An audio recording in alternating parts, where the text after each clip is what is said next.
नमस्कार दोस्तों, मेरा नाम डॉक्टर सौमिल मांडलिया है और मैं अहमदाबाद में एज कंसल्टेंट ऑर्थोपेडिक जॉइंट और स्पाइन स्पेशलिस्ट के तौर पर प्रैक्टिस कर रहा हूँ।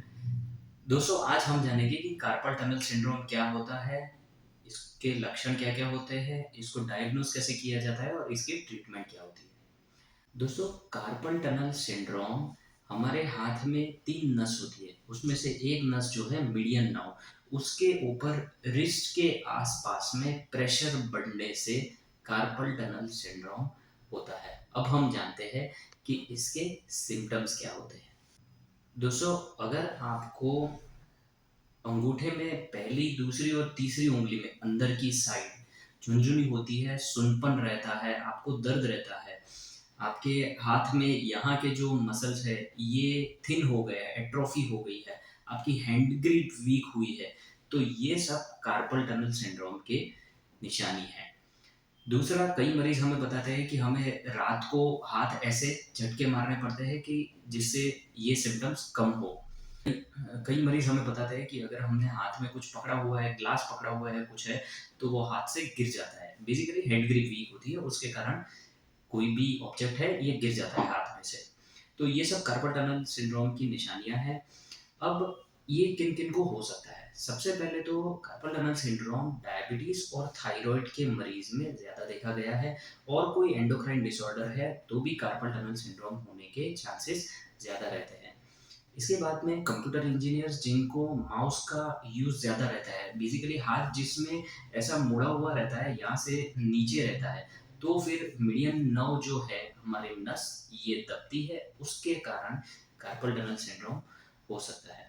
इसके बाद में रूमेटॉइड आर्थराइटिस, मतलब अगर किसी को गठिया हुआ है तो भी कार्पल टनल सिंड्रोम हो सकता है। कई बार कई फीमेल्स में ड्यूरिंग प्रेगनेंसी और पोस्ट प्रेगनेंसी भी कार्पल टनल सिंड्रोम की शिकायत रहती है, क्योंकि इसमें वाटर रिटेंशन रहता है और नस के ऊपर दबाव बढ़ जाता है।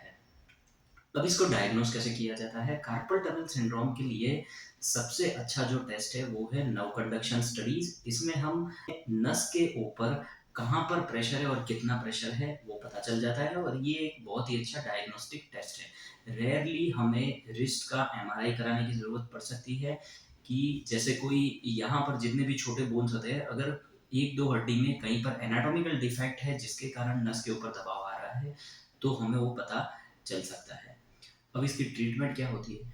ट्रीटमेंट के लिए सबसे पहले तो हम रिस्ट का स्प्लिंट होता है, जिससे कि आपकी रिस्ट की मूवमेंट कम हो, वो हम स्प्लिंट देते हैं, और वो आपको डेफिनेटली लंबे टाइम तक यूज़ करना चाहिए, जब तक ये सिम्पटम्स आपके जाए नहीं। इसके बाद में हम पेन कम करने के लिए, सूजन कम करने के लिए और neurogenic medicine, nerve pain relief के लिए दवाई देते हैं। तीसरा, अगर आपको कोई बीमारी है, रूमेटॉइड आर्थराइटिस, हाइपोथायरॉयडिज्म या फिर डायबिटीज, तो इन सब की ट्रीटमेंट करवाना ज़रूरी है। कई डॉक्टर्स वाटर रिटेंशन अगर किसी फीमेल को या किसी को है जिसके कारण ये दिक्कत हो रही है, तो उनको डायूरेटिक देना भी प्रेफर करते हैं। इसके बाद में रेयरली ऐसा देखा गया है कि अगर अगर बहुत सीवियर सिम्पटम्स है और सर्जरी डिले हो रही है, तो यहाँ पर मीडियन नर्व के ऊपर हम ब्लॉक देते हैं, जिसमें लोकल एनेस्थेटिक और स्टीरॉयड का कॉम्बिनेशन होता है। लेकिन ये एक टेम्पररी सॉल्यूशन है, इससे परमानेंट रिलीफ नहीं मिल सकता है।